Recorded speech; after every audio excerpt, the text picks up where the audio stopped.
اختتام کریں گے۔ 2 سوالات ہم نے اپنے مخالفین کی خدمت میں پیش کرنے ہیں۔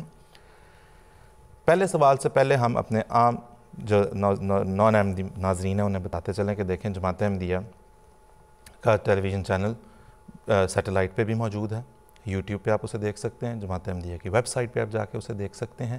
ہر جگہ پہ 24 گھنٹے کی جو نشریات ہے وہ مسلسل جاری ہے، چل رہی ہے، کہیں پہ بھی جا کے آپ دیکھ لیں۔ اور اپنے مخالفین سے ہم پہلا سوال یہ کرنا چاہتے ہیں کہ کیا آپ اس الزام کی روشنی میں جو آپ نے لگایا، کیا آپ جماعت احمدیہ کے ٹی وی چینل سے کوئی ایک پروگرام یا کوئی ایک چھوٹا سا فلر بھی ایسا پیش کر سکتے ہیں جس میں معاذ اللہ پیغمبر اسلام خاتم النبیین حضرت محمد مصطفیٰ صلی اللہ علیہ وسلم کی شان میں گستاخی کی گئی ہو؟ اگر کر سکتے ہیں، اگر ایسا ملے گا، نہیں بالکل نہیں ملے گا، دعویٰ ہے، چیلنج ہے، ہو ہی نہیں سکتا۔ ملے اگر کچھ آپ کو ایسا ضرور ہمیں بھیجیں۔ اگر نہ ملے تو ان مولویوں سے پوچھیں جا کے ضرور کہ یہ کیا بات ہوئی، اپنا وہ جھوٹ تو تسلیم کریں کہ ہم جماعت احمدیہ کی مخالفت میں ہر طرح کا جھوٹا بے بنیاد الزام لگانے کے لیے تیار ہیں۔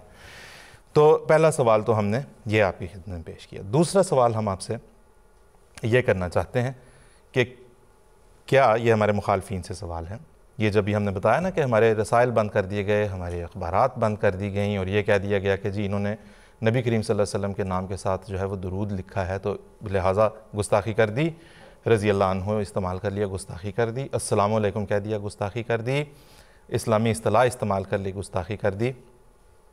کیا آپ قرآن کریم اور حدیث رسول مقبول صلی اللہ علیہ وسلم سے یہ ثابت کر سکتے ہیں کہ مسلمان یا غیر مسلمان کسی پر بھی کلمہ طیبہ پڑھنے، نماز پڑھنے، حضور صلی اللہ علیہ وسلم پر درود بھیجنے پر پابندی لگائی گئی ہو یا اسے گستاخی قرار دیا گیا ہو؟ تو یہ ہیں ہمارے آپ سے 2 سوالات۔